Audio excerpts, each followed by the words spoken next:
Boa noite, boas-vindas. A gente vai dar início a mais uma mesa do nosso ciclo de encontros relacionado à exposição de Zanelli Murroli.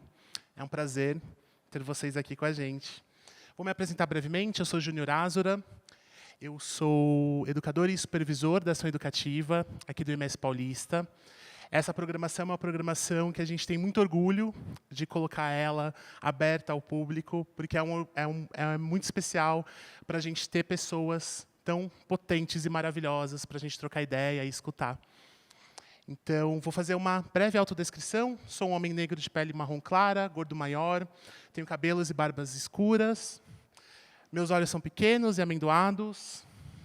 Hoje eu quase estava all black, aí decidi colocar uma blusinha, uma cor. Bom, quero agradecer a presença de Abigail, Awais, Tom. Quero agradecer a presença também dos colegas da área de educação, nossa diretora, Renata Bittencourt, nosso diretor artístico, João Fernandes, e também as nossas intérpretes, que estarão aqui na nossa mesa. Hoje temos a Karina Oliveira, que é uma mulher cis negra, de cabelos cacheados, com mechas loiras na altura do ombro, olhos castanhos escuros e sardas no rosto. E também temos a Jana Maria, que é uma mulher negra cis, de cabelos cacheados escuros, com as pontas cobreadas, pouco abaixo do ombro, olhos, nariz e boca grande, tem aproximadamente 1,70 de altura, estrutura corporal grande, possui tatuagens em sua maioria não aparente. Obrigado, gente, por estarem aqui. Essa conversa também está sendo gravada, então é possível a gente reassistir essa conversa e também assistir as outras. E antes, a gente gostaria de apresentar um vídeo de uma das curadoras da exposição de Zanelli Murroli, que também é uma parceria com a curadoria, esse ciclo de conversas, que é uma fala muito breve da Dani Queiroz. Por favor, Johnny. Oi, pessoal, boa noite. Meu nome é Daniele Queiroz, eu sou curadora de arte contemporânea no Instituto Moreira Salles e eu sou uma das curadoras da exposição Zanelli Murroli, Beleza Valente, junto com o Thiago Nogueira e Ana Paula Vitório. Então eu estou gravando esse vídeo porque a gente não conseguiu estar com vocês essa noite, mas para a gente é muito importante esse ciclo de encontros, né, essas conversas que giram a partir da exposição, mas que expandem o significado dessa exposição, né? Acho que Zanelli Murroli se entende como uma pessoa que essencialmente é uma pessoa ativista visual, né? Então essas conversas contribuem para um ativismo e eu acho que esse ativismo é a causa maior desse projeto. É uma alegria muito grande poder reunir pessoas como o Awais, que esteve com a gente, inclusive, durante o processo de feitura da exposição. O Awais é uma das pessoas retratadas por Murroli no Brasil, né, no final do ano passado.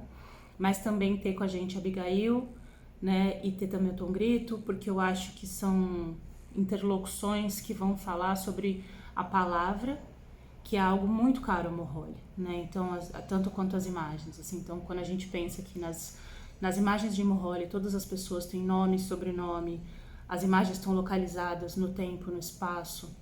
Essas nomeações que são dadas ao trabalho, né, sejam pelas legendas ou pelos títulos das séries. Então, quando a gente pensa na série de autorretratos que Murroli vai fazer, que chama Sominiama Nigoniama, né, uma série que é nomeada em Zulu, que é a língua de origem, língua materna de Murroli, uma língua que vai fazer frente, né, ao inglês e ao holandês como as línguas colonizadoras da África do Sul. Então, da mesma maneira, Murroli também muitas vezes atua em conjunto com pessoas que trabalham a palavra, né? Então, quando a gente pensa na Buzi Sigaza, que tem o primeiro retrato feito em faces e fases, né? Buzi era uma pessoa poeta, então também dentro da exposição a gente tem alguns poemas, tanto da Buzi também quanto do Floresta. A escrita no catálogo, né? Então tem um conto da Castiel Vitorino brasileira. Então acho que essa dimensão da palavra pra gente é muito cara dentro do projeto. É uma felicidade poder ter esse encontro. Mais uma vez eu queria agradecer pela colaboração que a gente tem construído com a equipe de educação, né? Eu acho que isso expande muito as fronteiras curatoriais desse projeto, leva esse projeto para outros patamares. Vou assistir a fala gravada depois. Desejo uma excelente conversa e boa noite para todo mundo.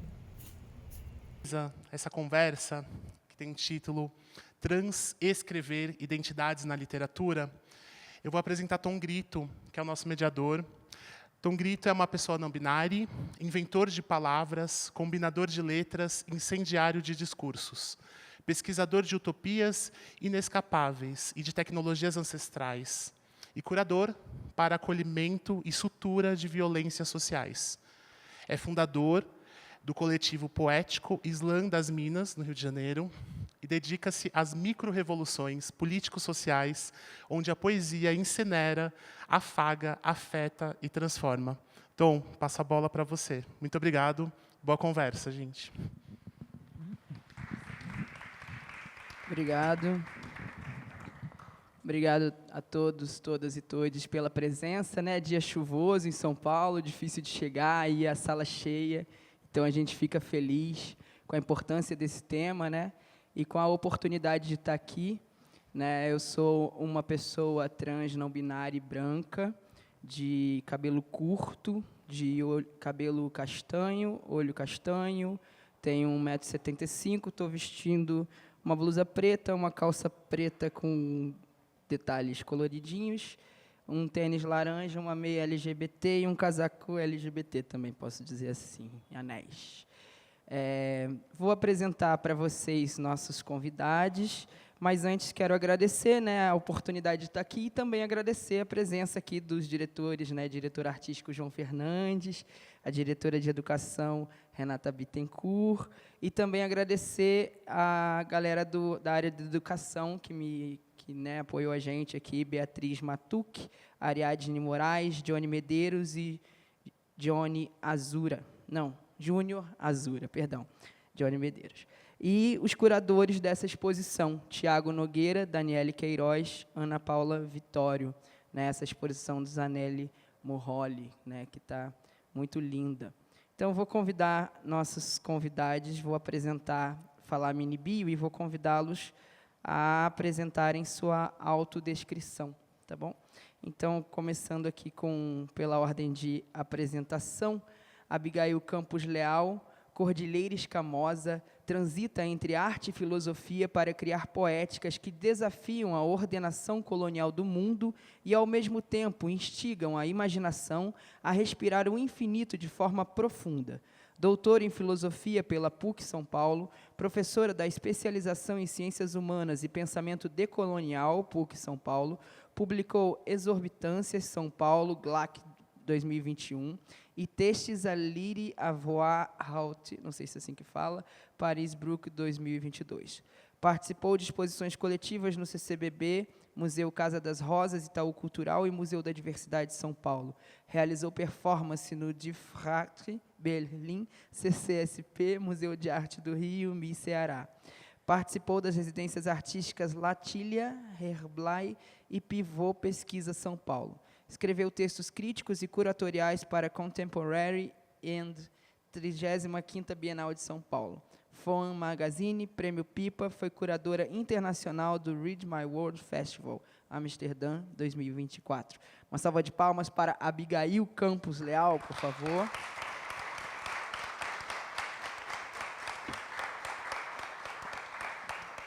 Aí eu convido a Abigail a fazer sua autodescrição.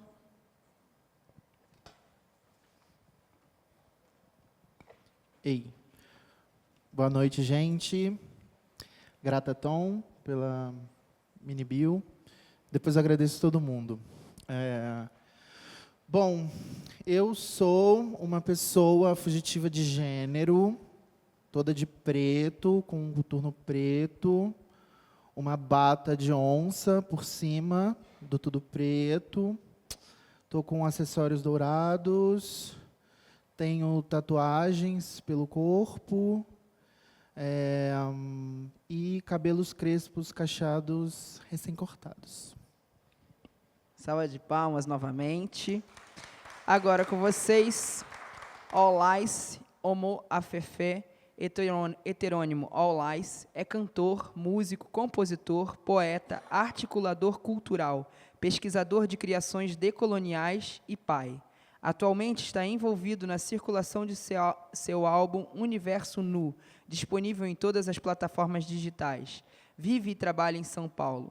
O cantor e compositor, em 2019, lançou seu primeiro EP, Quebra das Algemas. Além do rap, também conversa com outras linguagens musicais, como o ritmo afro-percussivo gravado nos estúdios da ONG Acaia, em Vila Hamburguesa. Em 2020, lançou o single Vendaval, que é um dancehall vertente do reggae. Em 2021, lançou o single Sem Se Afogar, produzido por Lily Black, um boom bap classic. E em dezembro do mesmo ano, lançou seu primeiro álbum, Universo Nu, que contam com a produção musical de Lily Black, Agatha San, Ian Wapichana, Razek Toxera Records. Em 2022, lançou Oberin Remix, que faz parte da trilha sonora do filme São Marino.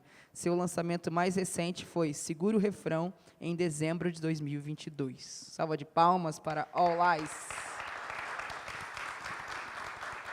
E aí, convido a fazer sua autodescrição. Boa noite a todos, todas e todos. Eu sou um transmasculino negro, aproximadamente 1,60 m. Estou com uma camisa social branca, uma calça azul marinho. Tenho dreadlocks até o ombro. Não tenho tatuagens, quer dizer, tenho tatuagens aparentes na mão. E é isso. E uso óculos. Não ouvi vocês aplaudindo, por favor. Então, nossos convidados são pessoas que são artistas, né, antes de tudo. Então, para a gente poder vivenciar e trocar um pouco sobre isso e fazer relação com as obras artísticas deles e de Zanelli, a gente vai pedir para Abigail se apresentar com sua performance. Obrigado.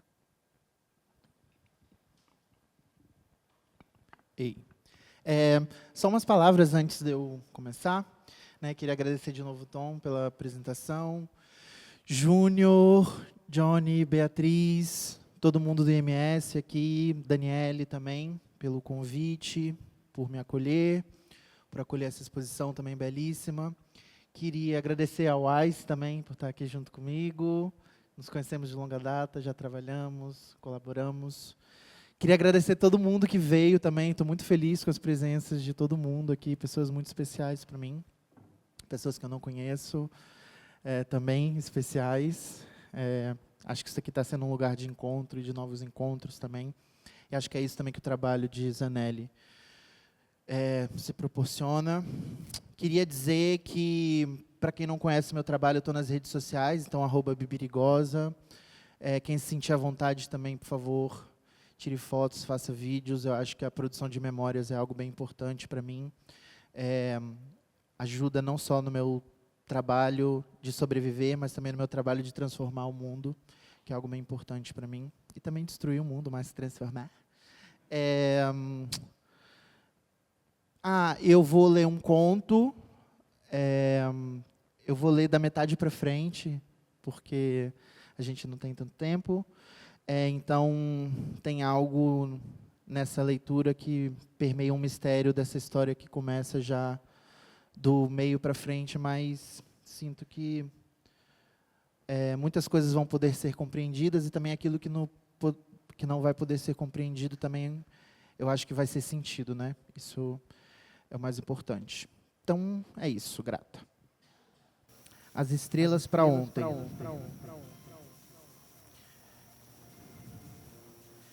Finalmente eles chegaram ao alto do morro. Deram uma volta, então estavam diante daquele gigante, aquele enorme cachorro quadrado sem cabeça e rabo. Suas 4 patas vermelhas estavam cobertas por plantas mergulhadeiras e líquens de todas as cores. Embaixo das patas dava para ver o horizonte da vila abandonada, aquilo que já foi uma das maiores cidades do fim do mundo. Todas as suas vidraças estavam intactas. Quer dizer, elas não estavam quebradas, mas eram cobertas por musgos e fungos. Vem, vamos! Diz Moema, pena preta, empolgade, andando rápido em pulinhos, atravessando a rua cheia de mato saindo por dentro do bioasfalto quebrado, enquanto olha para trás e chama eles com as mãos.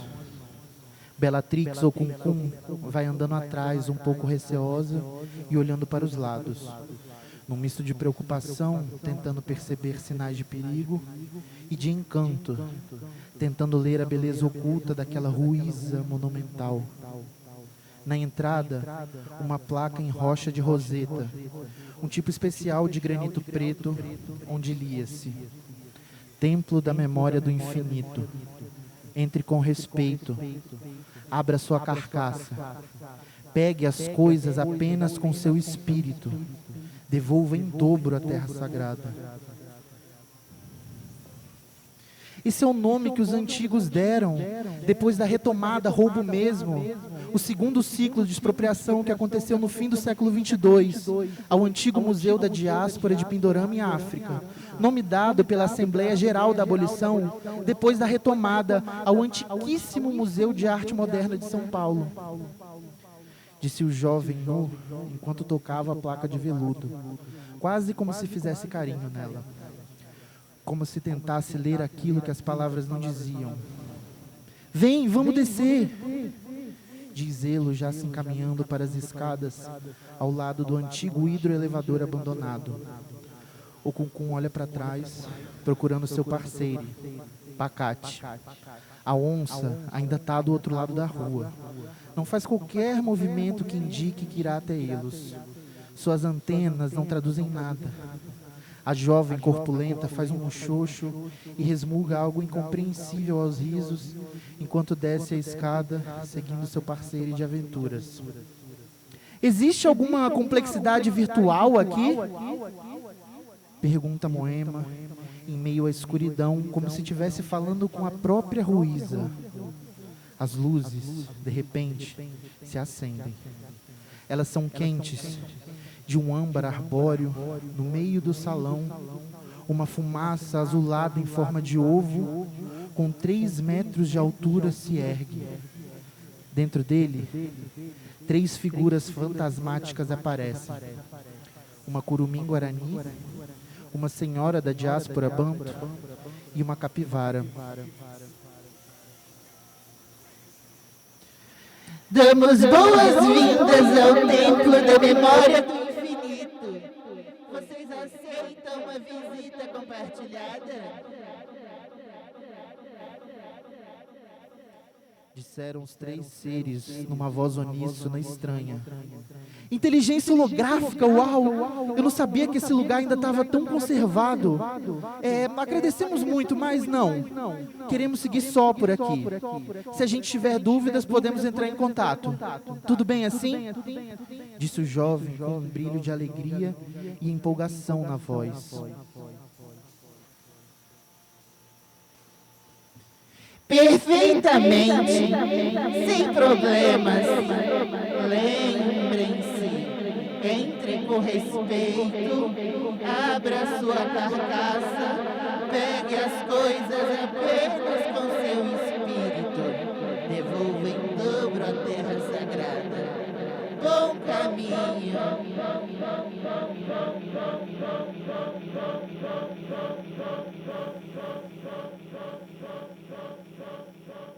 Disseram as entidades holográficas e em seguida desapareceram. Eu acho tão lindo que depois de todos esses séculos, todas essas criações permaneceram aqui nesse templo, mesmo depois dessa vila ter sido abandonada. Ninguém nunca roubou um artefato daqui, nem destruíram. Parece que nem mesmo as complexidades animais vêm aqui. Ou se vêm, respeitam muito esse lugar. Diz Moema, olhando por todos os lados do salão enorme, com um profundo encantamento. Eu também acho lindo, mas eu gosto de imaginar que esse lugar sinistro permanece intocado não por respeito, mas porque nossos ancestrais perderam o interesse pelo mundo morto que essas criações respondem. Gosto de imaginar que tudo que ficou aqui, porque em algum momento nossos antepassados passaram a se interessar por outras grandiosidades. E isso tudo foi simplesmente deixado para trás. Diz o Cum com desdém e paixão. O que pode ser maior do que essas memórias, do que essas imaginações? Aqui podemos acessar os sonhos dos nossos antigos, podemos sentir quais eram seus medos, suas raivas, seus ressentimentos, seus sonhos e esperanças mais profundos. A abolição, a destruição, a reconstrução e o recomeço. Está tudo aqui, de uma forma muito grandiosa. Que tal a reconexão com a terra? Que tal voltar a aprender a reconhecer plantas comestíveis?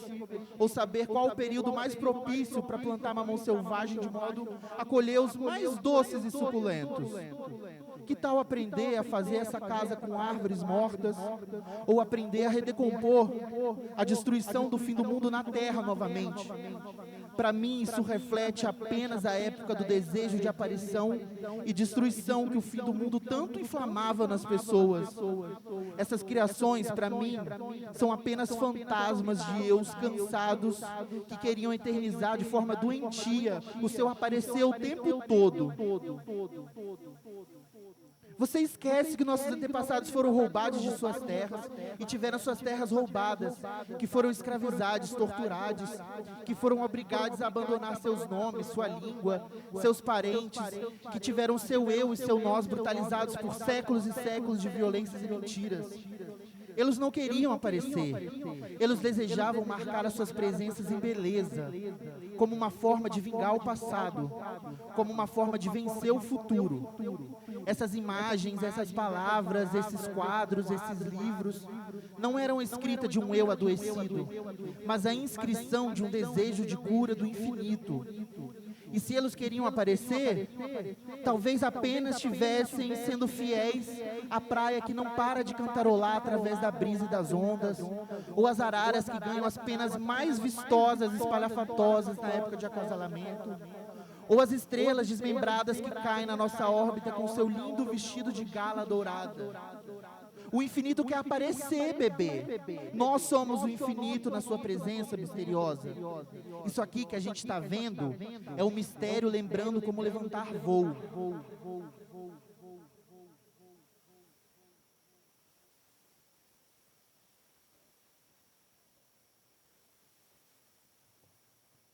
De repente um barulho. Eles olham para o meio do salão. Enormes rampas dão para uma parte rebaixada do ambiente. No centro, infinitas criações artísticas. Eles se aproximam com medo. Descem uma das rampas com hesitação. No centro do salão, um enorme ovo azulado esfumaçado. Na borda do ovo, criaturas híbridas. Algo entre crianças humanas e macacos sagrados. Tocando atabaques em ritmos disformes, como se estivessem improvisando. Na frente deles, um outro círculo, dessa vez menor, com pessoas nuas tocando búzios que sopram lindas melodias graves e animalescas, como canto de baleias.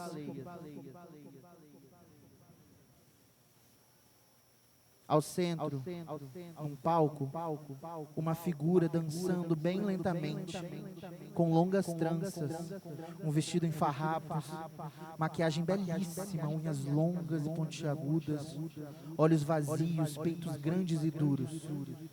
Na frente dela, um urubu, de asas abertas, olhos brancos, com símbolos brancos riscados em suas costas. Ela se move em sua direção e arranca o coração da ave. Ela, então, o esfrega em seus peitos, no seu cu, e leva-o à boca, e por fim o devora. A ave dança, voa alto em círculos, volta no rasante fulminante e mergulha dentro dela, atravessando-a. Nas suas costas, podemos ver o seu coração pulsando no bico da ave.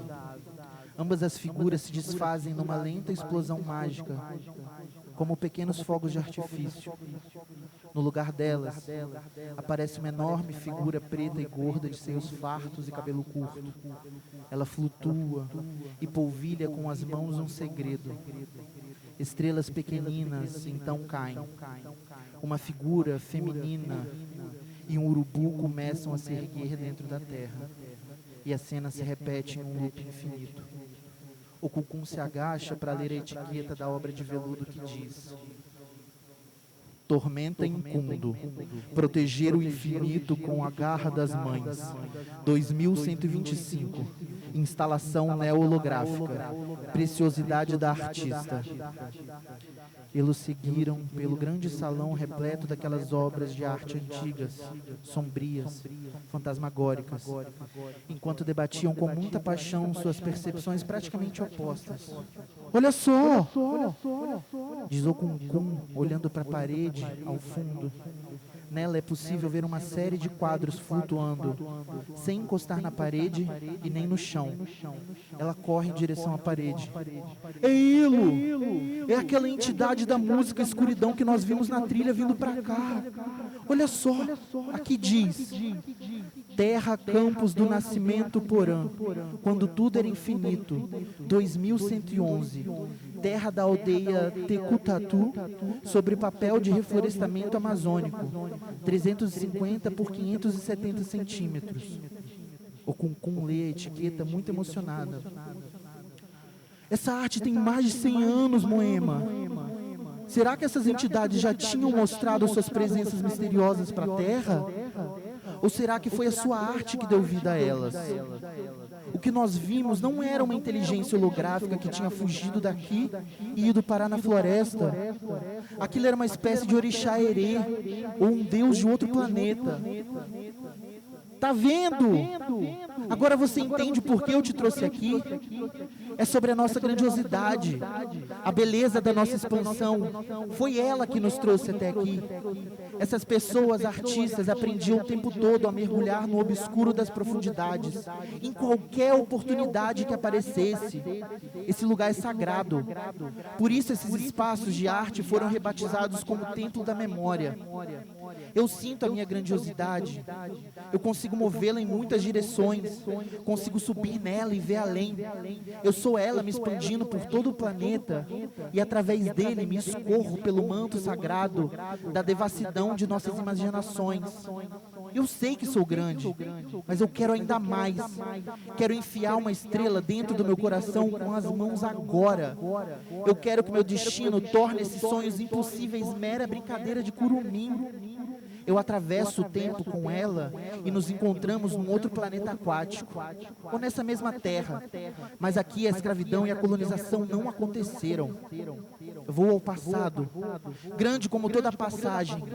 Até o tempo já ficou para trás. A minha grandiosidade é para ontem, meu bem. Eu já visitei o ápice da minha expansão através da imaginação e do Ori, mas eu cansei. Eu quero viver aqui e agora o esplendor desse crescimento prodigioso, dessa beleza terrível. Eu quero a grandiosidade de uma expansão poderosa com meu novo nome para ontem. Já quero sentir saudade das estrelas no meu colo e das suas cores tão lindas que me fazem gozar. Eu quero agora a beleza do submundo. Não é que eu quero crescer tanto a ponto de morrer, mas eu sei que para crescer não apenas preciso não temer a morte, mas precisarei no momento certo encará-la. A morte é só uma ponte para outros mundos, para todos os retornos. Ela já está aqui, rindo do meu laço e doida para ficar cheirando meu cangote quente por toda... Antes mesmo de Moema terminar de falar, o Kunkun começou a beijar sua boca, segurando seu corpo forte pelo cinto de valores. Os solavancos da pegação pesada faziam seu machado sagrado tilintar, como se a música também estivesse transando com eles. Bellatrix Okunkun imprensou o jovem contra o quadro, que resistiu ao peso das suas carcaças, e mordeu com força, e muito jeito, a sua orelha. Moema Pena Preta pegou a neca dura de Okunkun por baixo do seu pano e começou a esfregar em seus 2 clitóris hipertróficos. Eles foram escorregando até o chão e continuaram no piso gelado de azulejo e grama úmida, o que haviam começado. Ela tira suas botas, seu pano e seu cinto de valores, ficando totalmente nua. Ela deita de costas na sua frente e arreganha bem as pernas.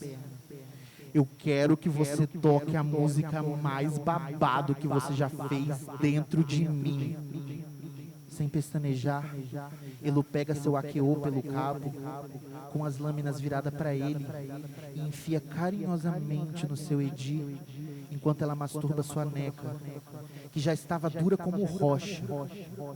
No ápice do prazer, ela se levanta bruscamente com uma cara de medo.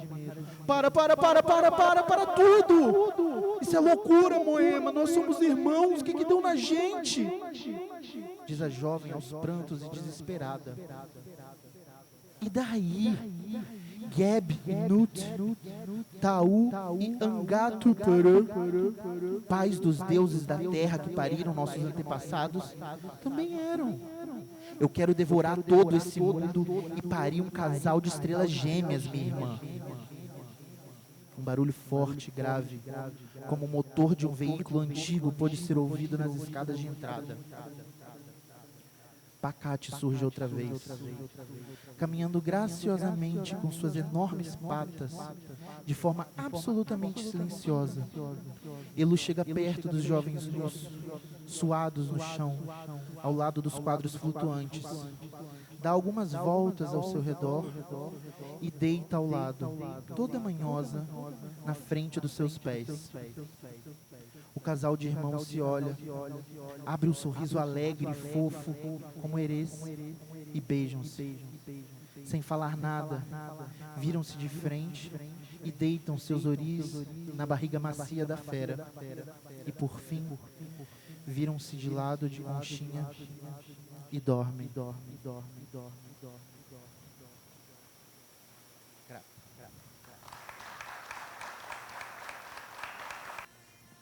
E agora a gente vai convidar All Eyes para fazer também uma performance para vocês. Tudo certo aí, nosso DJ? Contigo. Boa noite de novo. Queria agradecer o espaço, o convite. Será que eu posso ver como que tá o som desse microfone aqui? Oi. Você consegue aumentar o grave um pouco? Oi. Tá, queria agradecer o convite do Instituto, agradecer toda a equipe que está no contato comigo desde o início, para a gente poder viver essa noite. E falar também para quem ainda não foi, vá ver a exposição, que está muito linda, muito importante. Essa movimentação, eu acho que para além da movimentação que já rola mundo afora, trazer essa perspectiva do Zanelli também na leitura do Brasil, enfim. E é isso, vou apresentar um pouco do meu trabalho para vocês. E pode soltar.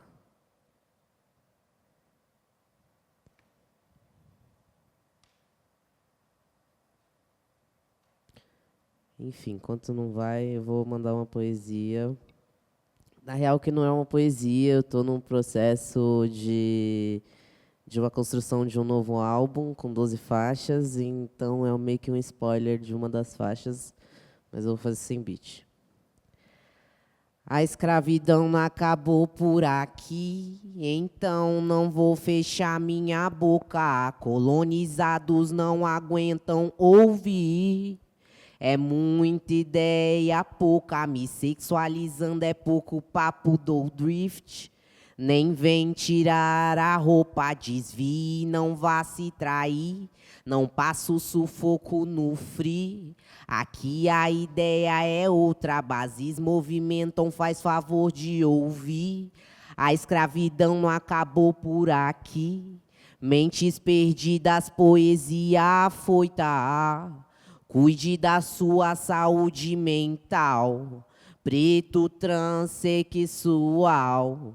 Espiam meu corpo da moita. Brasil número 1, assassinato é brutal. Eu não me escondo na toca, mas no toca quero que rode meu som.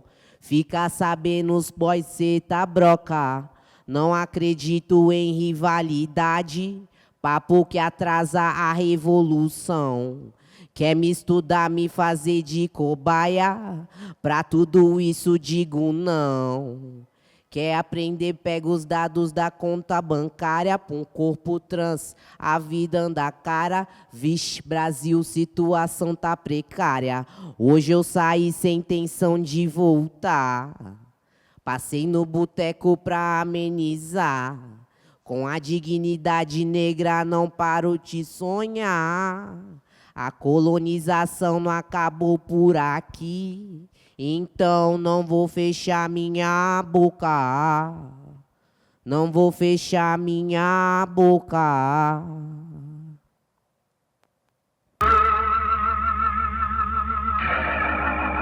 Pode aumentar um pouquinho o beat.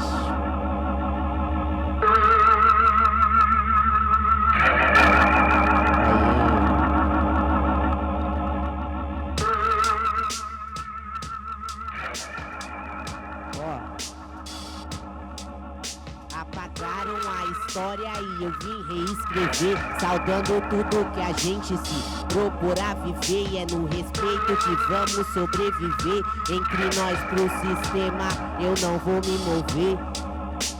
Nos prendem, nos oprimem, acham que preto pratica crime. Então se firme. Mesmo que as cenas pareçam filme, filme. Assim, aniquilando todas as enigmáticas inseguranças que o sistema nos mantém nas práticas. Esse machismo não vou praticar. Aniquilando todas as enigmáticas inseguranças que o sistema nos mantém nas práticas. Esse machismo não vou praticar. Eu não vou praticar. Feridas abertas e memórias guardadas, fotos de infâncias que foram queimadas, crianças atletas ou advogadas. Chega de infâncias perdidas ou aniquiladas. 2021 a mesma bala perdida na quebrada. Chega de corpos transmasculinos suicidados pelo Estado a troco de nada. RJ chacina do Jacarezinho, o caso foi arquivado. E eu não vou ser mais uma vítima do Estado. Do Estado. Aniquilando todas as enigmáticas inseguranças que o sistema nos mantém nas práticas. E esse machismo não vou praticar. Aniquilando todas as enigmáticas inseguranças que o sistema nos mantém nas práticas. E esse machismo não vou praticar. Não vou praticar. Eu fico de olho, eu fico de molho, mas sigo carregando o terceiro olho.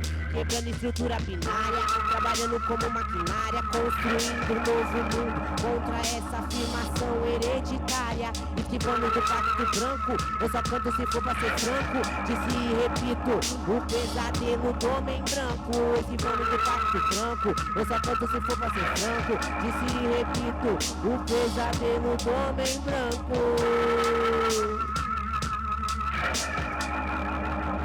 O pesadelo do homem branco.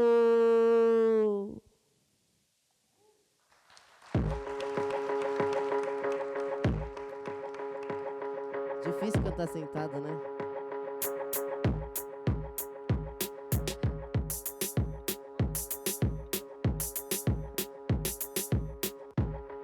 Ó, essa não dá pra sentar, não.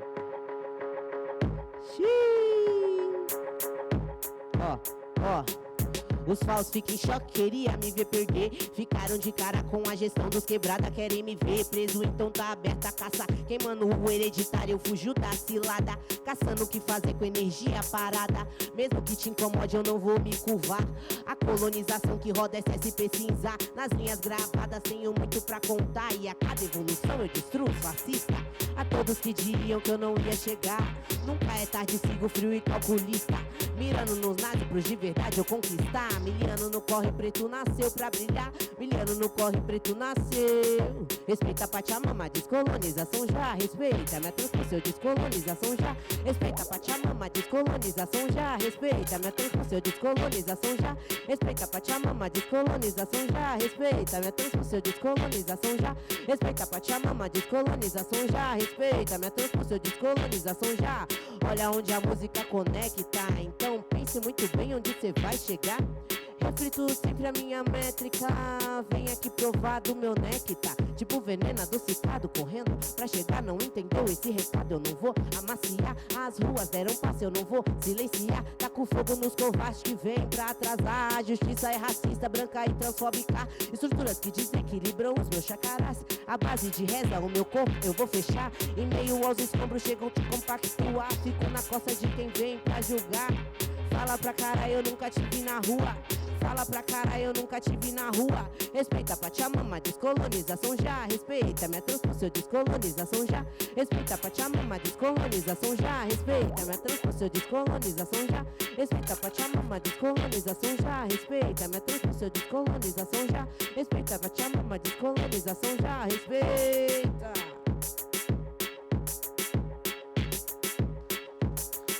É isso, pode passar pra próxima. É isso, gente. Essas músicas fazem parte do meu... Pode deixar rodando.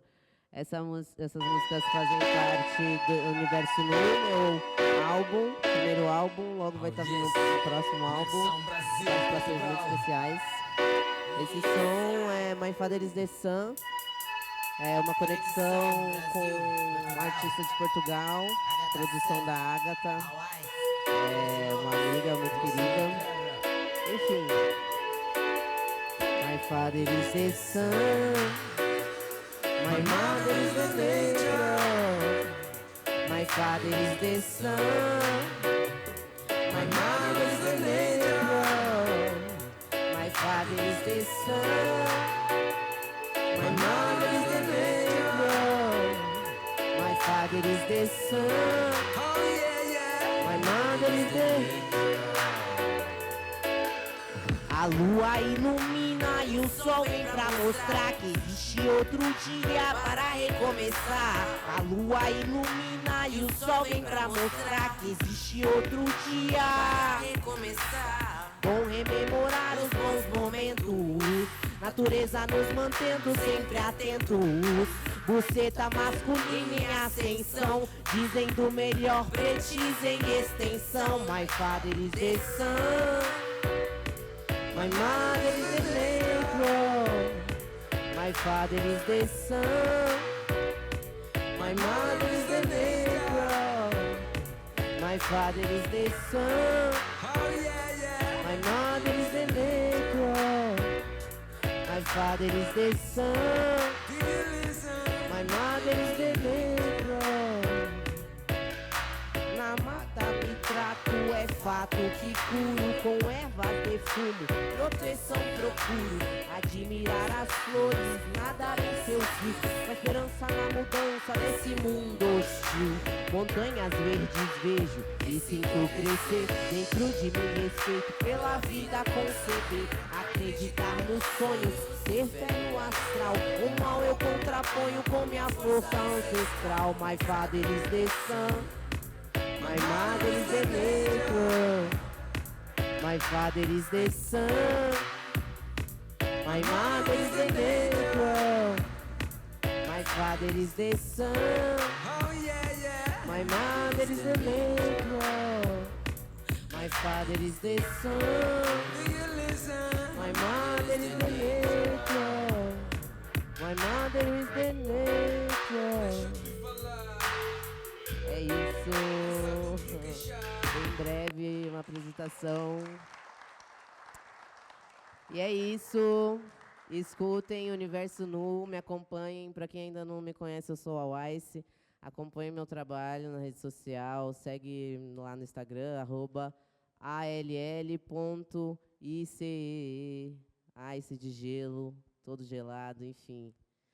Mas é isso, gente. Muito obrigado pelo espaço e vamos seguindo, né? A gente vai trocando mais ideia. Vamos que vamos. Bom, a gente começou uma mesa, né, sobre escritas trans, com um texto lido, né, de forma performática oral e umas músicas de rap, né, porque na ideia da nossa escrita, né, e aí eu não sei se vocês concordam com isso, já começo a minha pergunta aí, mas a escrita começa antes da literatura escrita do português, né? Porque o português vem para o Brasil enquanto colonialidade, né? Enquanto já imposição colonial. E aí a nossa escrita vem de antes, né? De outros conhecimentos até não escritos, conhecimentos orais, né? Tanto a própria dança, o próprio canto, né? As cerimônias em círculo, isso tudo é uma forma de literatura, né? Uma forma de conhecimento, uma forma de saber. E aí, quando tem dois dilemas, assim, né? O português vem e coloniza, e aí, por exemplo, a gente tem mais de 300 línguas originárias que o país não conhece, né? Que a gente não tem a oportunidade de conhecer. Então, muitas delas até já foram apagadas, né? Os povos foram dizimados, né?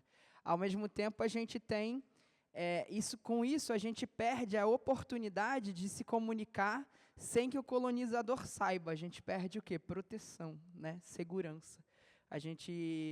Com isso surgem outros idiomas, né? Como, por exemplo, o pajubá. O pajubá é a nossa forma, né, de truque, é a nossa forma de sair dessa ideia da colonialidade e conseguir conversar entre nós.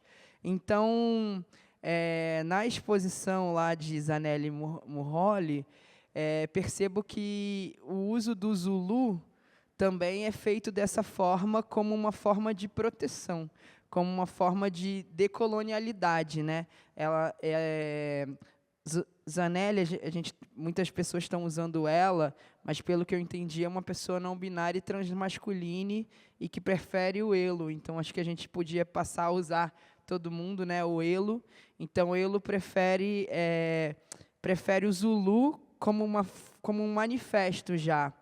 E aí eu queria perguntar, da escrita de vocês, até onde vale a pena a gente comunicar com todas as pessoas e fazer essa transformação, né? Ou até onde a gente está querendo também comunicar entre os nossos e se proteger. Se vocês pensam sobre isso, o que vocês acham dessa ideia? A gente tem vários aspectos muito únicos de comunicação e dialetos, né? Eu acho que, né, para a gente, dentro da comunidade trans, é nomeado pajubá, mas acho que fora nas outras realidades existem muitos dialetos. E dentro disso é muito importante, sim, a gente se conectar com as pessoas que não necessariamente a escrita ela sim tem um rumo, mas necessariamente quando a gente escreve a gente busca encontrar muitas pessoas, né?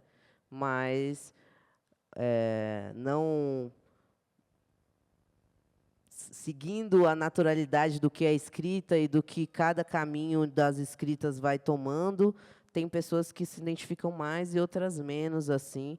E eu acho que é importante a gente se comunicar com as pessoas que estão entendendo o que você está querendo comunicar, que estão se identificando. Então, é importante ter essa comunicação mais direta, tanto na realidade trans, né, quando eu canto algumas coisas, e aí as pessoas não trans me perguntam, mas por que você colocou isso na música, o que isso significa, mas eu acho que cada coisa também vai significando algo para alguém, né? Então, também dentro da subjetividade assim, do que a gente busca alcançar com a escrita, meio que todo mundo vai se complementando e se completando assim nos caminhos, né? E eu vejo todas as formas legítimas de se comunicar e de comunicar algo para alguém. Então, se todo mundo se encontrar num lugar, se a escrita partir dessa originalidade, do que você acredita, eu acho que é daí que tem que partir, né? De um lugar que faça sentido tanto para você quanto para alguém, e que isso encontre as pessoas que precisam, né, dessa escrita, enfim. Mas é muito importante também pensar em como estamos comunicando subjetividades da nossa comunidade para o outro, né? Porque eu acho que quando a gente fala sobre pessoas trans, a gente fala também o tempo inteiro de ter essa necessidade de educar alguém, né? Porque a gente está o tempo inteiro falando com uma cisgeneridade que às vezes não entende a vivência trans. Então, para as pessoas negras também, o tempo inteiro a gente tem que estar educando alguém. Então, essa sobrevivência do dialeto, eu acho que é mais para a gente se comunicar entre nós, né? Não é necessariamente uma coisa que eu comunique o meu pajubá ou meus dialetos para qualquer pessoa, né? Eu vou comunicando aí trocando essas vivências com os meus iguais, assim, aí é uma forma também da gente ir sobrevivendo, né, dentro das nossas realidades, assim. Alô? Eu acho que o primeiro ponto nessa discussão importante é questionar essa concepção de linguagem que o mundo europeu, moderno, colonial, mas desde antes da Europa moderna, né, desde a antiguidade grega, do Império Latino e depois para essa Europa medieval católica, esse mar de desgraça de uns 2.400 anos, a concepção de linguagem que esse mundo maldito criou, que é uma linguagem obviamente eurocêntrica, né? Então é uma linguagem que é o mundo e que reflete o mundo e que tenta não só descrever o mundo, como impor uma visão de mundo. E esse mundo, obviamente, é o mundo europeu, o mundo branco. E essa linguagem, ela é, em primeiro lugar, fonocêntrica. Então, é um mundo que pensa a linguagem somente como fala. E como fala, como essa fala europeia, que é uma fala racional, com começo, meio e fim, com sentido, com significado, com significante, com verdade, com razão, sem sentimento, sem afeto, sem patos, sem gestualidade. Então, essa linguagem fonocêntrica, nesse primeiro gesto, ela já apaga, e ela já não só apaga, como ela não consegue enxergar e sentir outras formas de linguagem, inclusive da própria palavra, que não seja a palavra europeia. Outras linguagens de outros povos, né? Aí eram dialetos. Né? A forma como as pessoas de África falavam, com os cliques, com as gestualidades, com os tons flutuantes, aqui, né, em Abiyala, as múltiplas formas de linguagem indígenas, tudo isso não era nem considerado linguagem, não era nem considerada fala, né, porque destoava desse padrão colonial, eurocêntrico, branco, racista. E isso sem dizer outras formas de usar a voz que não seja a palavra, né? O vozear, o cantar.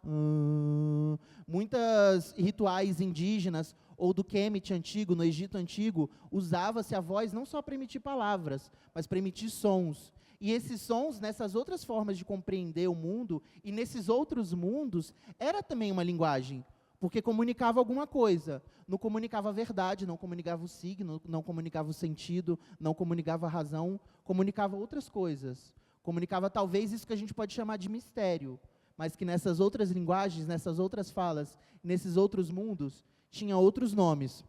Só que essa linguagem, ela é fonocêntrica, e também nesse fonocentrismo dela, ela entende que só tem um tipo de escrita, que é a escrita fonético-alfabética, ou seja, que é aquela escrita que replica o modelo fonocêntrico da fala. Então, nesse mesmo gesto fonocêntrico colonial, esse mundo desgraçado impede outros tipos de escrita também.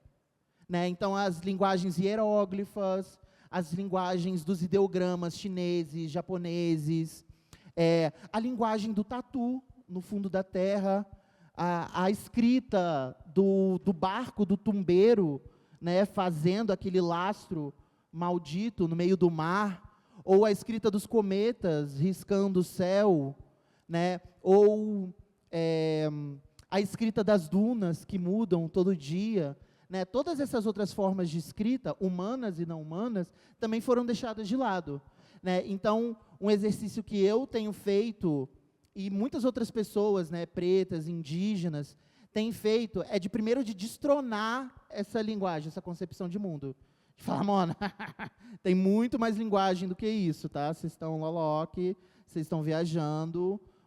A escrita, né, essa concepção de escrita, porque, para mim, né, nessa tradição, escrita é uma marca que está no mistério entre presença e desaparecimento. Então, tudo, para mim, que está entre a presença e o desaparecimento é escrita. Todas essas presenças misteriosas que estão se marcando, tudo no infinito está escrevendo o tempo todo.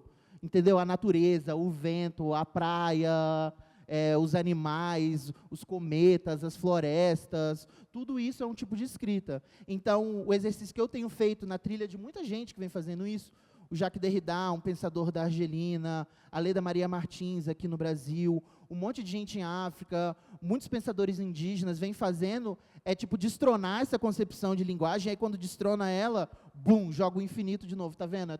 É tudo isso aqui de escrita que tem para a gente pensar. E aí, sobre a sua questão em relação ao Pajubá e à comunicação, no meu caso, eu não tenho a menor pretensão de me comunicar com todo mundo. Primeiro que eu não acho isso possível. Quer dizer, num certo sentido né, num sentido misterioso e espiritual e quântico mesmo, né?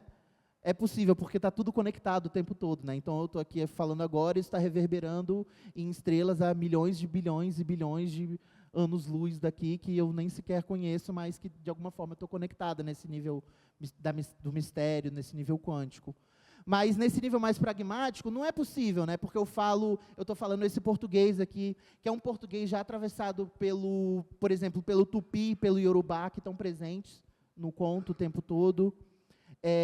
Então, já tem essa barreira da língua, que vai fazer... Tem o fato de eu escrever também, da forma como eu escrevo, de usar essa linguagem, de ser uma travesti. Então, tipo assim, nem todo mundo vai ler o meu texto, nem todo mundo vai ouvir o que eu estou falando. E eu não tenho essa pretensão, eu não quero também falar com todo mundo. Entendeu? Não quero mesmo. Eu quero comunicar o que eu estou comunicando, que é um desejo de transformar radicalmente esse mundo, de destruir esse mundo, um desejo de me expandir, de crescer, e de que essa expansão seja algo que reverbere, que escorra em tudo. E eu quero me comunicar com quem reverbera isso. Não com quem exatamente está nessa sintonia, mas com quem, de alguma forma, tem a carne aberta, a porosidade aberta, o cu aberto para receber esse tipo de mistério que eu estou emanando. Então, eu quero me comunicar para quem tem o faro sensível para esses odores maravilhosos que eu estou emitindo. Eu também quero me comunicar comigo mesma, então eu escrevo para mim também. Né? Esse texto que eu escrevi é porque isso são coisas que eu queria ler, que eu queria escutar também. Eu me comunico com a minha ancestralidade também, porque a minha escrita é uma forma também de vingar os meus antepassados. De fazer, olha, tá vendo, vocês abriram esse caminho aqui foda para mim, mas olha só, eu vou dar 3 pulos aqui, hein? Se liga só. Então, é uma forma de me conectar com a minha ancestralidade também. Então, é isso, é uma forma de falar com quem tem esse faro apurado, é uma forma de me conectar comigo mesma, com falar aquilo que eu queria ouvir, com escrever aquilo que eu queria ler. É uma forma também de me conectar com a minha ancestralidade, com o que veio depois.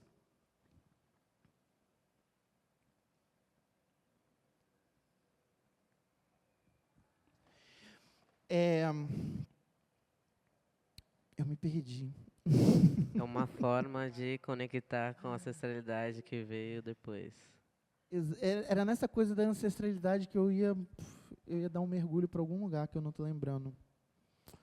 Só um minutinho, ver se vem, se as anteninhas aqui captam. Sim, tinha a ver com a proteção do que você estava falando, né? Essa necessidade de de proteger. E aí, por um lado, eu acho que esse debate precisa recuperar um pouco, porque o Pajubá, ele surge num contexto específico, né? O Pajubá surge no Brasil, sei lá, no final do século XIX, começo do século XX, mas especialmente nos anos 60, num contexto de pessoas trans, travestis, mas também uma dissidência que escapa essas identidades modernas que a gente conhece, bicha, sapatão, não binário, machudas, um monte de categorias outras que a gente desconhece, e eram pessoas que viviam um sistema de opressão, de violência de gênero brutal. O nosso é brutal, né? Mas daquela época era de uma outra brutalidade também. E essas pessoas precisavam cultivar essa forma de falar que também vem dos terreiros, que vem dos iorubás. Então não é só uma linguagem de travestis, de pessoas dissidentes de gênero. É uma linguagem que vem desse contexto de pessoas trans, pretas, indígenas, racializadas, que constroem essa forma de se comunicar como uma forma de se proteger diante dessa opressão brutal. Então, quando o Pajubá vai se expandindo e se multiplicando, e sobretudo hoje, quando a gente pensa o Pajubá hoje, a gente tem que entender esse contexto, entender que a gente está em outro lugar. Isso não significa que a gente não possa se apropriar dessas palavras, mas a gente tem que entender, igual essa galera pensava o que significava estar em torno de um Alibã e não poder falar padê e ter que inventar essa outra palavra para não poder ser escutada, porque não queria ser vítima dessas relações de poder. A gente tem que pensar o que o nosso contexto que a gente vive hoje em dia demanda para a gente que a gente invente de palavras, porque não é a mesma coisa que aquela época. Então a gente tem que repensar isso. E aí o que eu penso nesse sentido é que o Pajubá, para mim, ele não é só uma forma de me dar umas ferramentas, me dar esses pedaços de mistério onde eu posso falar neca e nem todo mundo vai necessariamente entender do que eu estou falando, mas é, sobretudo, algo que me inspira a imaginar. Entendeu? Então, eu pego o Pajubá para imaginar uma outra forma de fazer linguagem, que tem a ver, por exemplo, com o som. Né? Se o Pajubá era uma forma de codificar, de transformar algo que você quer ser comunicado no segredo, o som também pode ser, não só esse som da palavra, mas o som... vários sons, né? Inclusive o texto trabalha com isso. Inclusive em momentos que eu não li, né? Essa coisa do som aparece antes. Então, mais do que interessada em replicar o Pajubá, me interessa como o Pajubá me instiga a imaginar outras linguagens. Eu acho que essa é a herança linda que o Pajubá, que as travestis, que as pessoas pretas, trans, de terreiro, ancestrais, instigam para a gente. Massa demais. Eu uma vez falando com a Mara Moira, né? Eu falei, pô, me preocupa um pouco quando a gente começa com essa coisa de agora vai ter oficina de Pajubá. E eu falo, pô, mas se a gente vai decodificar o Pajubá para cisgeneridade, né? A gente começa a perder um pouco do sentido dessa proteção. E aí ela mesmo falou isso, assim, mas o Pajubá é tão dinâmico que na necessidade, né? Que as meninas que estão mesmo na situação de uma necessidade de se proteger, elas vão criando outras palavras que nem a gente ainda sabe, né? Então, eu entendo que essa dinâmica ela persiste, mas o que me interessa nessa coisa do código, das palavras, dos outros idiomas, é nesse lugar da possibilidade de uma reação, né? Então, nesse sentido que eu perguntei sobre a proteção, entende? Mas eu queria emendar numa outra pergunta. Aí, quer falar? Tá, fala. Tipo, é isso, assim. Acho que esses são projetos e resultados de uma colonização, né, que também vem em sentido de apagar identidade, memória e... em determinado momento da história sempre aparece alguém para estudar o que o indígena está fazendo, o que o negro está pensando, para, de alguma forma, também se apropriar e roubar, e seguir roubando identidade e apagando identidades, enfim. Então, acho que isso também é um lugar que é bem perigoso, assim, nas mãos erradas, assim, também. no sentido de que a colonização anda rondando, né? Continua rondando, né? Então, é muito isso do que a Abigail falou, né? Quais são as estratégias que a gente vai também recorrer e ter para que possamos sobreviver nos dias atuais, né? Eu achei muito interessante no conto de Abigail. Eu não sei se no começo deixa isso mais explícito, mas me parece que os irmãos discordavam, né, em opiniões. E eu percebo que na nossa comunidade tem isso, né? Por sobrevivência, né, tem a necessidade muitas vezes da gente ser conciliatório, né? E às vezes tem a galera que é da dissidência, né? Não quero conciliar com algumas instituições ou quero fazer parceria com instituições, né? Então isso sempre permeia nossos diálogos, né? Já tive essas conversas com você em outras mesas de conversa, né? A gente está sempre andando nesse limite, né? Entre até onde é saudável estar numa instituição, né? E aí falo isso assim, tipo, sem querer puxa saco do IMS, mas assim, eu percebo que tem um esforço do IMS de fazer esse acolhimento, né? Participei da curadoria do Escuta lá no Rio, e na época, nessa curadoria, uma das coisas que a gente definiu foi a ideia de fazer as portas do banheiro, né, mudar as placas, né, tirar masculino e feminino e botar o vasinho sanitário. E, na época, a diretoria recomendou que os outros IMS dos outros estados também fizessem isso. E, ao chegar aqui e ver o IMS com esse banheiro degenerado, né, eu acho isso maravilhoso. Eu falo assim, ó, uma pequena gota no oceano vai reverberar, né, não sei aonde, um tsunami. Então, sinto essa intenção, né, institucional de fazer alguma coisa, de acolher, de estar presente, de estar ali pensando, mesmo recebendo as críticas aqui presencialmente, o que também é ótimo, né? Porque a gente também não vai deixar de criticar, né, presencialmente, porque essa relação institucional com a gente, né, é muito cruel, né? A gente está aqui no outro lado da ponte, sempre isso vai ter, essas dinâmicas, né? E aí, falando disso, queria trazer o assunto do apartheid, né? Zanelli fala bastante disso, de alguma forma, né? Está na África do Sul, tem esse histórico do apartheid. Tem uma foto que mexe muito comigo, né? Que é aquela da praia, né? Que é lindíssima, né? E tem aquele monte de travesti aqui embaixo, e aí você vê a galera lá atrás olhando, e tem uma galera olhando assim com um desdém, tem uma galera olhando meio zombando, tem uma galera que está nem aí, a galera não usa biquíni na praia, né? Uma galera vestida na praia. Me fez pensar assim, realmente a nossa bolha, né? Ali, aquela galerinha aqui na frente, e eu sinto isso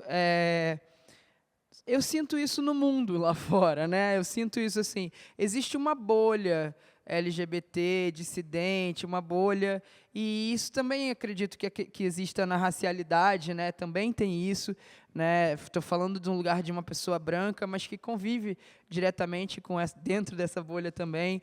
Então, eu queria trazer não só esse apartheid racial, né, mas também o apartheid da cisgeneridade em relação a gente, por exemplo, nessas situações onde o banheiro, por exemplo, para mim é um problema, como pessoa não binária, nunca sei qual banheiro eu vou, né? Se eu vou no feminino, as meninas falam, tem homem no banheiro, eu falo, não sou homem.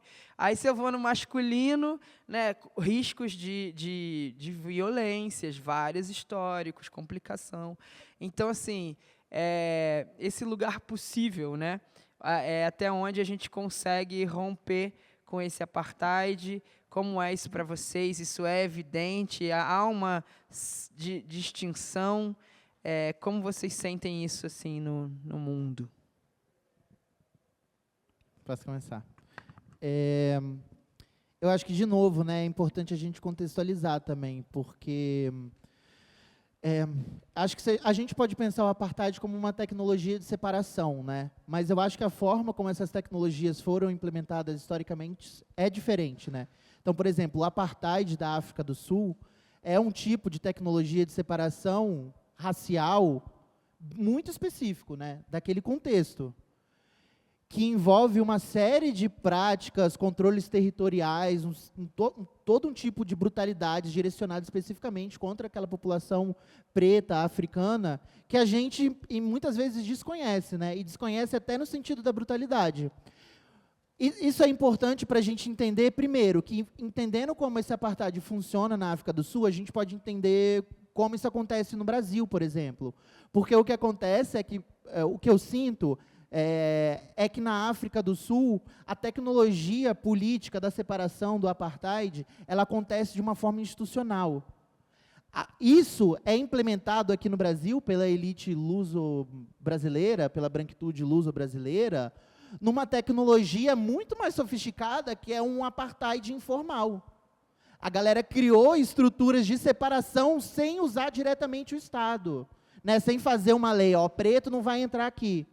Mas, né, olha o MS há 10 anos atrás, quantas pessoas pretas, trans, indígenas tinham. Não tinha uma lei falando, né? Olha no Brasil, né, quando a gente vai pegando esses contextos. Então, é importante a gente fazer esse tipo de contextualização, também para a gente entender e também respeitar, porque, por exemplo, a forma como esse apartheid imposto pela branquitude cisgênero no Brasil acontece contra pessoas trans é diferente desse apartheid direcionado contra pessoas pretas, especificamente direcionado contra pessoas pretas de África.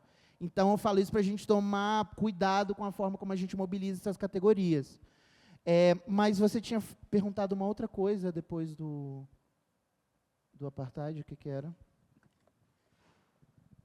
Era sobre essa dificuldade da gente viver nesse mundo cisgênero. Eu usei o apartheid como um exemplo. Eu acho importante você trazer todo esse contexto e eu agradeço. Eu usei mesmo o anacrônico mesmo, né, na intenção da gente pensar nessa separação. Falei antes das instituições e das críticas da dificuldade da diferença entre dissidência e como fala, de conciliação, foi o termo que eu usei. Aí, conectando com o trabalho de Zanelli Murroli, que eu acho importante, que no trabalho de Zanelli tem um jogo duplo, que eu acho muito importante que ele acontece, que é, por um lado, existe uma dimensão, por exemplo, destrutiva no trabalho dele, que tem a ver com essa forma de usar a fotografia para, por exemplo, acabar com esse mundo através da exposição de certas imagens, né? Como, por exemplo, colocar essa foto de pessoas pretas ali naquela cena de uma praia do apartheid, né? Então, aquilo é uma fotografia que, ao ser mostrada aquela imagem, aquelas tecnologias que muitas vezes estão circunscritas a uma dimensão de um juridiquês, ou de uma linguagem política, ou de um certo mundo que não é tão visto, ali está muito explícito, e está explícito num outro mundo, que é o mundo da arte. Então, isso faz com que isso contribui para que esse mundo, de alguma forma, caia, né? A gente vê naquela foto o quão ridículo e brutal e violento é esse mundo do apartheid. A gente vê o quão entristecedor, depressivo é esse mundo também, dessas separações.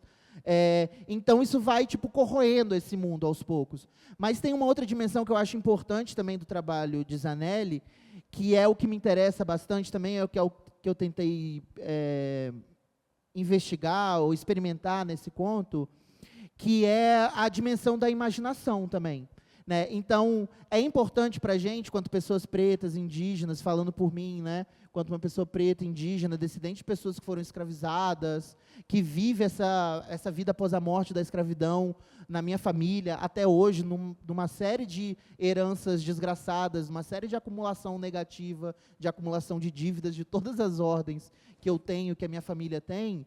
É importante para a gente não só destruir esse mundo, mas também recuperar uma memória de um outro mundo e imaginar uma outra forma que o mundo pode ser também.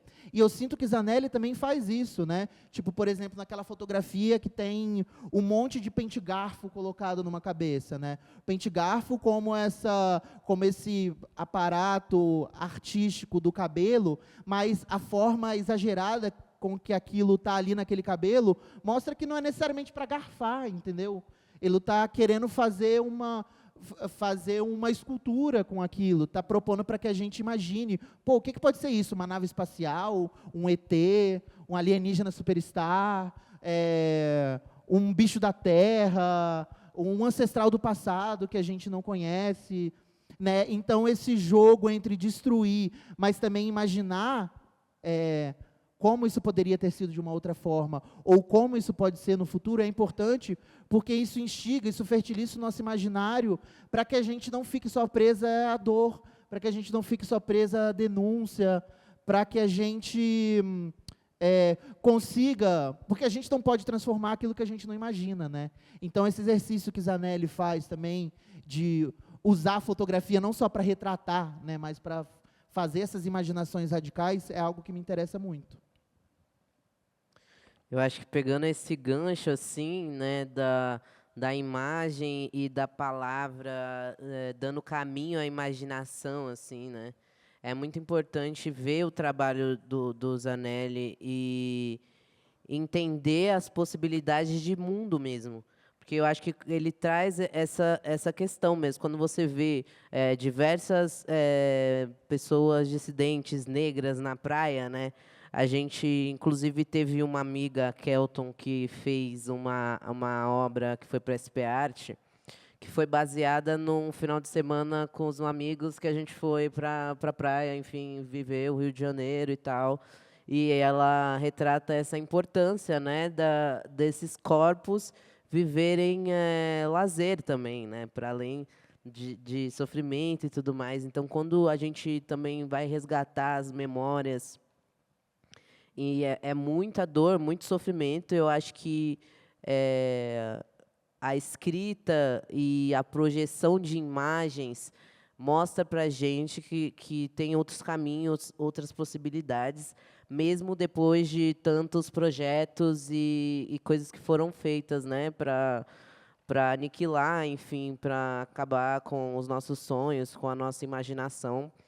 E dentro de tudo isso, assim, vendo o mundo pós-colonização, né, vendo o mundo agora, nos dias atuais, assim, eu vejo o quanto os projetos têm dado certo, né? Porque o maior lugar que eu vejo as pessoas se perdendo é essa falta de imaginação, né?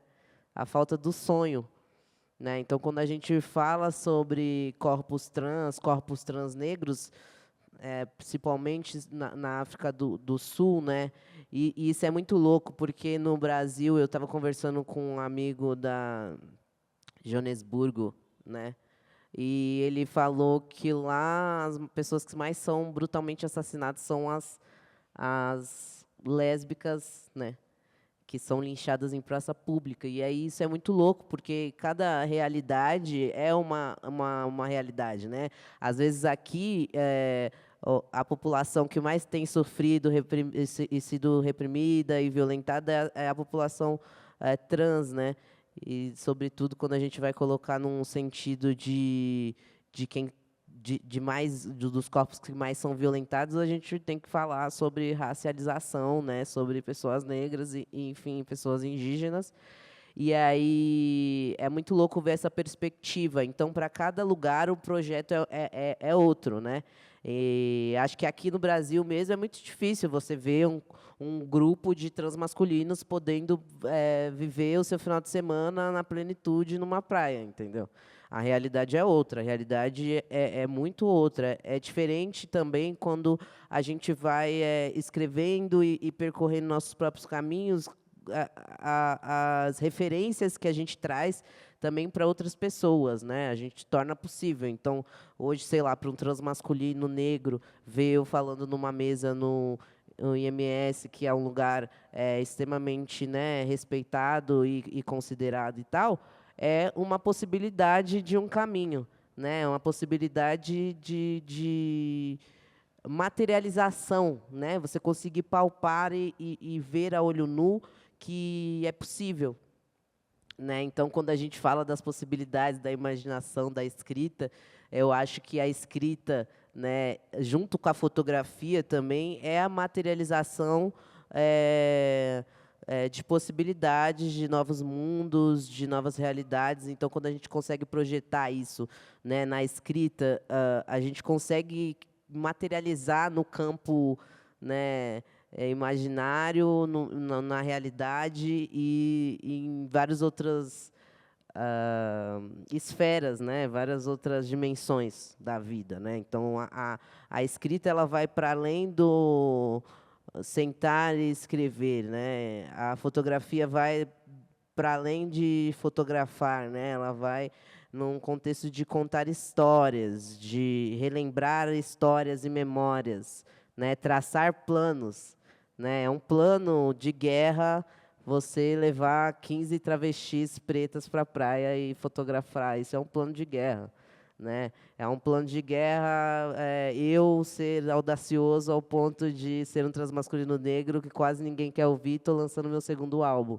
Então, acho que essas projeções, né, na realidade, da gente conseguir realmente fazer as coisas acontecerem, né? Porque quando a gente fala do apartheid, de todos esses assuntos, a gente fala num apagamento, né? Então, a gente consegue reviver esse apagamento e contar novas histórias a partir da fotografia, a partir da escrita, a partir da confabulação, enfim, vocês entenderam. E eu acho que, a partir desse lugar, a gente consegue traçar novos planos para viver esse apartheid agora, né? Esses projetos no agora, né? Porque eu acho que os antigos projetos não são iguais aos projetos de hoje, né? E assim como os de amanhã não serão os mesmos de agora, enfim. Você falou. Só um comentário rápido. Antes também, acho que a gente podia ver depois o que a galera queria falar também, né? Mas só um comentário rápido sobre essa questão. E o que eu penso também sobre isso, sobre esses dilemas, é que a gente também precisa questionar um outro aspecto desse mundo moderno, colonial, branco, racista, que domina a gente, faz com que a gente não consiga não só existir em paz, mas também não atravessar o mundo, que é também essa obsessão neurótica que a branquitude tem com a coerência e com a não contradição, né? Com o princípio da não contradição desde Platão, né? E eu acho que aqui, nesse caso, a contradição, ela existe e ela está viva. Por exemplo, no trabalho de Zanelli Murroli também, porque eu sinto que no trabalho de Zanelli tem uma tensão entre, por um lado, questionar o mundo da arte através da fotografia e, por isso, priorizar a dimensão do ativismo, mas, por outro lado, entrar no mundo da arte mesmo, né, chegar lá, curadoria, Bienal, vem cá, compra aqui meu trabalho, revista de fotografia, compra, né? Então, tem essa tensão que ela não está resolvida no trabalho dele. É essa contradição que vive junto.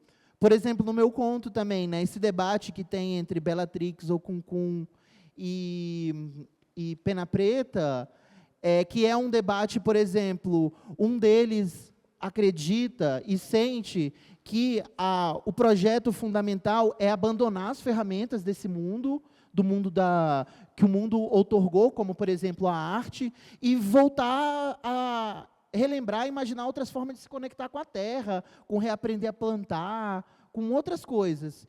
E o outro deles tem uma perspectiva que acha que, não, eu acho que a gente pode pegar essa arte e usar ela como uma catapulta para entrar dentro do infinito. E eu sinto que esse debate também está vivo dentro de mim, entendeu? Essas vozes que estão discutindo no texto são as minhas vozes também, e elas não se resolvem. Eu acho que isso tudo está dentro de mim, sabe? Essa contradição dupla entre pegar a arte para criar ferramentas para reimaginar e pensar o mundo de uma outra forma, e também, por outro lado, uma necessidade, um desejo de abandonar esse mundo, abandonar todas essas ferramentas, entendeu? Construir tudo zero, aprender outra coisa, ir para outro planeta, sabe? Então, é um pouco isso.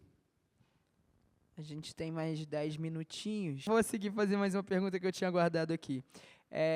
Eu percebi uma coisa que eu acho muito bonita nessa exposição também, é que a dor, ela está na ausência, né? Quando o quadro é pela metade, né? Ela não expõe toda a dor, né? Ela protege os indivíduos. quando nos quadros dos transmasculinos tem umas ausências, né? Também representa, talvez, quem é que está faltando ali, né? Naqueles quadros. Então, a dor, ela não é exposta, mas ela está presente. Ela protege os indivíduos, mas ela é lembrada, né? Lembrada pela ausência. E aí, ao mesmo tempo, ela traz coisas, cenas íntimas, cenas bonitas, cenas da gente in natura, né? Como a gente nunca é permitido ser, porque a gente é sempre visto como essa monstruosidade, como esse exótico, como esse diferente, como o dissidente. A gente nunca é visto conversando, trocando ideia em casa, né? Na cozinha, né? Tomando um café, comendo um cuscuz, né? Então, e ela traz isso, né? Nessas cenas, ela traz cenas de carinho, de afeto. Ela também traz cenas dessa ressignificação dela, né? Do lugar da mãe dela, que era, né? Oi? Delo, estou toda hora falando dela, perdão. No lugar dele, da mãe dele, que era essa pessoa que trabalhava, né, como doméstica, né? Então, ele faz essa ressignificação de elementos simples, né, da cozinha, né, do garfo, que você deu um exemplo, mas traz uma imagem grandiosa, né, uma imagem majestosa, uma coisa, fotos muito bonitas e muito diferentes de tudo que a gente já viu na fotografia, né? E aí eu queria saber para vocês, na arte de vocês, enquanto escrita, porque eu entendo que o corpo da gente é uma escrita no mundo também, né, que é um pouco do que você falou, e você está lá na foto, né? É muito forte chegar lá e ver lá você. Então, como foi isso, assim, esse contato com ele, essa vivência de estar junto, de poder ver em natura, né? Poder trocar essa ideia e não ver só o grande artista, mas também ver também a pessoa que está aqui no convívio, na militância, no ativismo. E queria que vocês comentassem sobre essas coisas todas. A gente tem 5 minutos. 5 minutos.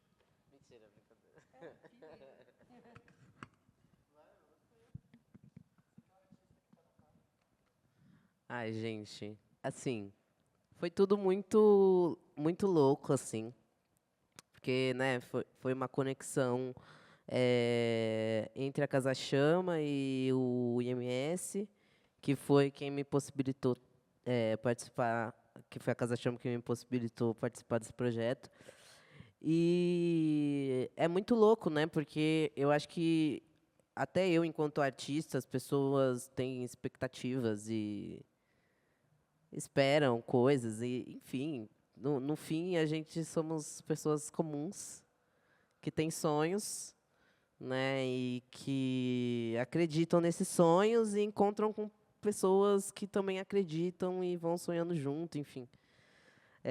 Izanelli, assim, é uma pessoa muito além de tudo, assim. Acho que por si só conhecer o trabalho da pessoa já é impactante, né? E aí quando você vê aquela figura de dread e tal, fotografando e tal, foi muito emocionante, assim. Acho que foi muito mágico poder viver esse momento.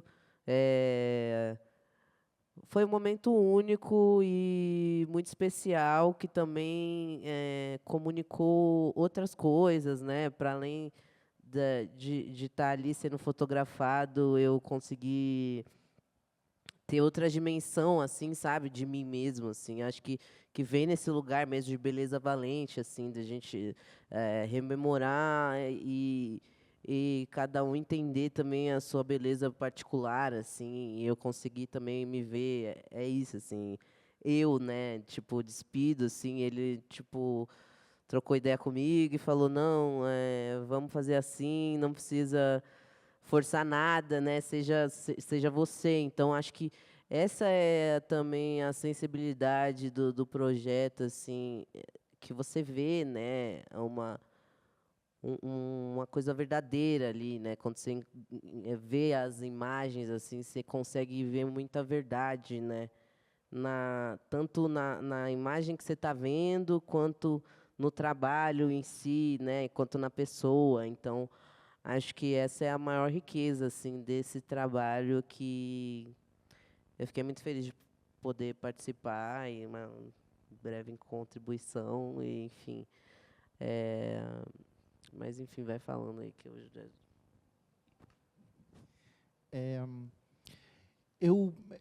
Tem uma fala do Jaider Esbel, um artista indígena que é muito importante e que não está mais aqui, né, que encantou, que ele fala algo sobre como a arte indígena é uma ferramenta, é uma armadilha para capturar brancos e fazer com que pessoas brancas sejam expostas às questões do mundo indígena, né? Então, a gente pode ir além e pensar também que ele está falando que é uma armadilha para transformar o mundo, né? Para transformar o mundo de uma forma radical.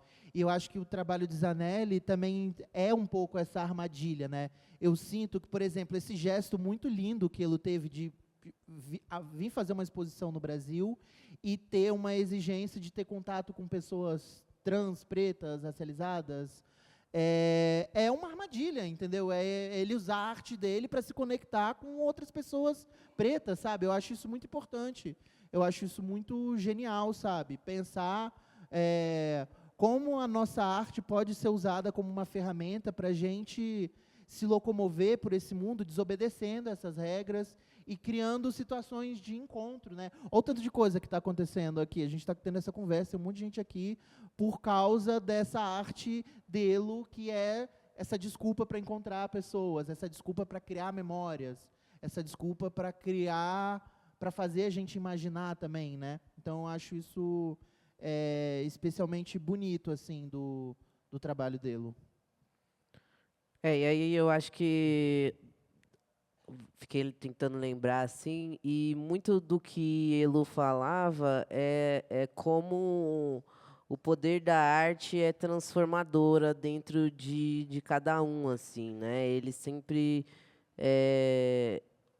frisou, né, esse lugar do como a arte é transformadora e é veículo para a gente se descobrir e se explorar no mundo, né? Então, teve alguns momentos que ele falou bastante sobre isso. E eu acho que é isso, assim, falando do lugar, né, de escrita e tudo, eu vejo essa possibilidade da gente se ampliar, né? Porque é isso, a exposição dele gerou 4 encontros, né, 4 mesas super grandiosas, com pessoas super grandiosas, enfim, e o quanto a arte, mesmo que ela seja feita para mim me entender enquanto indivíduo e conseguir, né, tipo, compartilhar esse entendimento com outras pessoas, ela também é feita para se ampliar, né? É feita para a gente conseguir ampliar os nossos saberes e as nossas limitações também, para a gente conseguir compartilhar isso coletivamente, assim. E aí eu vejo quanto é grande o movimento que a gente faz e vejo que ainda continuo acreditando na arte, na escrita, enquanto meio e caminho para que a gente possa atravessar as turbulências, enfim, da vida. E acredito que a gente também só vai conseguir ampliar tudo isso coletivamente, assim. Bom, quer fazer uma pergunta aqui, ó? Pode, Júnior? Liberou. Vai? Então vai. Vamos levar aqui ó, rapidinho para ela. Eu fiquei aqui, assim, doida para fazer essa perguntinha, mas veio vindo com o final mesmo, assim, do que vocês estão trazendo.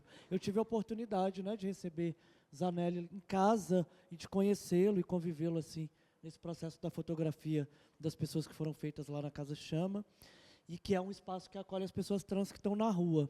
E aí Zanelli sempre trouxe, nesses momentos que a gente teve junto, a importância da gente falar sobre beleza e da gente também olhar para as coisas positivas e botar luz sobre as nossas alegrias, as nossas felicidades, as nossas belezas, que às vezes são valentes, porque estão sendo construídas dentro de contextos de muitas vulnerabilidades, né?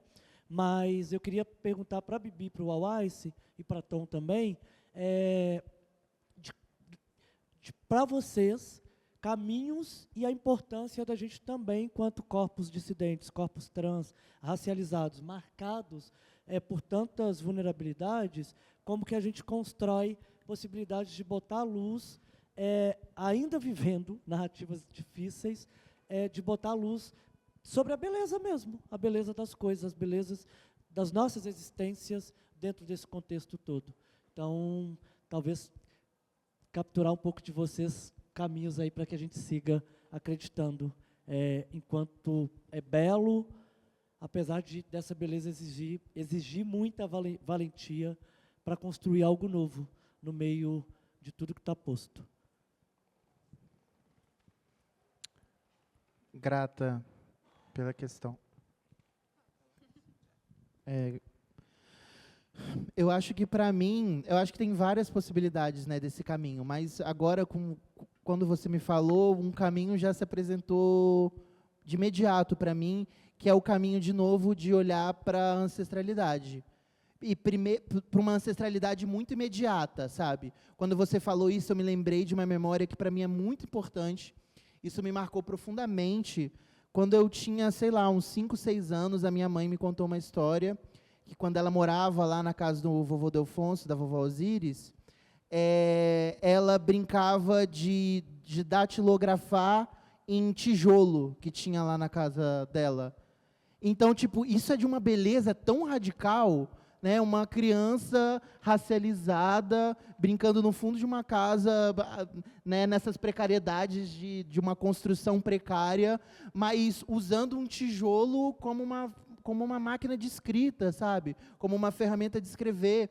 Ou então, quando ela contava as histórias de que vovó Osíris fazia comida e ela comia a comida dela com a mão, sabe? Ela fala disso, ela conta a forma dos gestos que ela fazia para comer e a forma como ela torcia a comida e amassava a comida, sabe? Eu acho isso de uma beleza tão radical.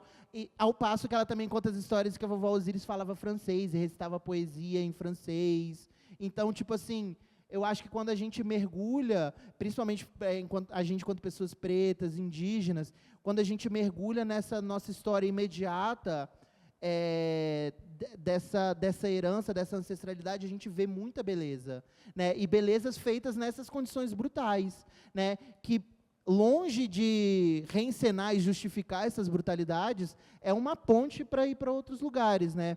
E eu acho que também, excedendo ainda mais essa ancestralidade, a gente vai vendo beleza, né?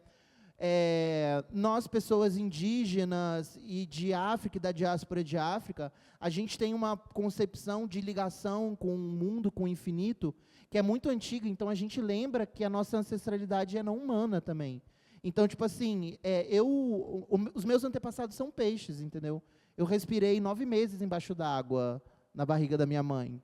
Então, eu aprendo com a beleza dos peixes para caminhar hoje em dia, sabe? Ou com as estrelas, que só, sei lá, de 100 anos para cá, o mundo moderno colonial vai entender essa ancestralidade humana com as estrelas através do Big Bang, da teoria quântica, sabe? Então, estendendo também a minha ancestralidade para o mundo não humano, eu também vejo muita beleza, mesmo no meio de tanta desgraça. É complicado falar de beleza, né? Porque acho que, vivendo a realidade de uma pessoa negra que cresceu, enfim, nos anos 90 e sabe que o padrão de beleza nunca foi o nosso, né? E aí acho que, a partir disso, reconstruir esse lugar do belo e eu vou frisando novamente, é muito coletivo, né? Porque vendo, sei lá, encontrando um amigo preto e vendo que o nariz dele é grande e é bonito, mesmo sendo grande, sabe? Encontrando uma parceira e vendo o black dela, tipo, lindo pra caramba, e mesmo sendo um black, não sendo um cabelo liso. Então, são várias dinâmicas de beleza, né? e que a gente vai entendendo que cada corpo carrega em si uma beleza única, né? E o que a gente pode fazer no dia a dia, enfim, para isso mudar, é se fortalecer e encontrar no outro, em você, belezas que você aprecie, né?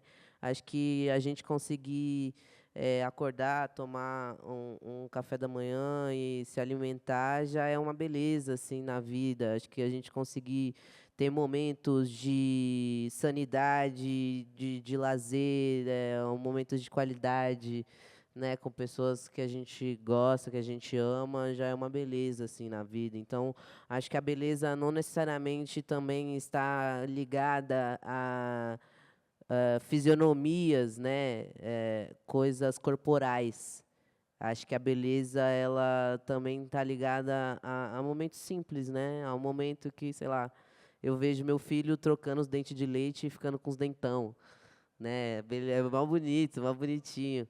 Então, é uma beleza também no momento que eu vou, acordo e, sei lá, consigo fazer um exercício, ver meu cachorro, até ver meu cachorro comendo minhas coisas, é uma beleza, né? Que é sinal que a vida continua acontecendo, né? Então, acho que a gente também precisa lembrar de ver belezas nas coisas simples da vida, né? A beleza não necessariamente está ligado à carne, né? À aparência. Às vezes também a pessoa é linda e é podre pra caramba por dentro, né? Então, tipo, são vários aspectos que a gente precisa valorizar para conseguir ter tesão na vida mesmo, ter caraca, ver beleza no processo, que eu acho que também a gente está vivendo um momento de muito imediatismo. Então, automaticamente, a gente não consegue ver beleza no processo, a gente não consegue ver os detalhes no meio do caminho, assim. E eu acho que essa aceleração vai tirando também as belezas das coisas. Então, vamos desacelerar, viver com mais calma, ver o caminho, ver quantas árvores tem no caminho da sua casa até o trabalho, tá ligado? Ver beleza em quantos copos de água você tomou no dia, porque daqui uns anos você não vai ter problema no rim. Então, são várias coisas, né, que eu acho que a gente pode encontrar beleza nos dias atuais, mesmo vivendo esse pós-mundo, né? Porque para mim o mundo já acabou. A gente só está reconstruindo em cima de vários escombros, enfim, entender também o que é belo para você, né? Se é belo para você passar o dia todo deitado e olhando para a parede, então que essa seja a beleza da sua vida, enfim. É isso. Maravilha. Então, a gente já está com o tempo encerrando, né? Vou pedir para nossos convidados fazerem suas considerações finais. Eu também vou me despedindo aqui. Peço para vocês seguirem meu @tomgritopoeta. Embora o Instagram não seja o melhor lugar para você contemplar a sua beleza, né? É melhor olhar as árvores do que o Instagram adoece a gente. Mas, ao mesmo tempo, o número de seguidores no mundo capitalista ajuda eu ter mais trabalhos. Então, vai lá, segue, mas não precisa ficar observando lá o tempo todo, não. Está tudo certo. Então, Tom Grito Poeta, agradeço a oportunidade de estar aqui, mesmo enquanto pessoa branca, isso também é um desafio e uma responsabilidade, né? Mas agradeço, acho que isso também é uma forma de lidar com a branquitude que habita em mim, né? O letramento que eu tenho que fazer diariamente para que eu não seja uma pessoa cometendo racismos por aí. Então, a oportunidade de estar aqui e exercitar isso, eu tenho muita gratidão por essa oportunidade. E agradecer vocês, porque são pessoas que eu admiro profundamente, né? E que sempre que a gente pode ouvir é um aprendizado, é uma oportunidade de manter esse afeto vivo, né? Então, muito grato por nossa comunidade ter lideranças como vocês. Isso me fortalece, me enriquece, me faz acreditar nessa ancestralidade também contemporânea, né? Que, de certa forma, quando eu ouço Abigail, também, de alguma forma, estou entendendo que é o que a gente está construindo enquanto sociedade. Quando eu ouço as músicas de All Ice, acredito na transmasculinidade como uma potência, como visibilidade. Isso, para mim, tudo é fazer essa beleza, né, da nossa comunidade acontecer. Estou muito grato. Obrigado, IMS, pela oportunidade. E obrigado especialmente, né, Zanelli Munholi, pela oportunidade disso tudo acontecer, né, por essas fotos fazerem isso tudo acontecer. Obrigado. Grata, gente. Boa noite. Obrigado, gente. Muito obrigado. Posso deixar uma poesia? Vou deixar uma poesia, então, que essa poesia, inclusive, eu fiz com Isla Marginalia, num ateliê que a gente viveu uma vivência de uma semana. E aí surgiu essa obra também aqui, física. Não sei se tem mais para vender, mas, enfim, não sei. Enfim. Cria, criatura, caricatura, corre, corre. Homem cisgênero, não pare. Homem de peito é vulcão em erupção. Erupção, explosão, edificade, edificado, desordem e organização. Preto problema, eu quero é ser livrão. Papéis, retratos, colagens. Se eu moro nessa jornada, sou a larva do vulcão. Por dentro quente e fora Bolsonaro. Fora todos eles, né, gente? É isso. E muito obrigado pela oportunidade. Obrigado, Tom, Abigail. Só pessoa potente, massa. Voltem bem para casa.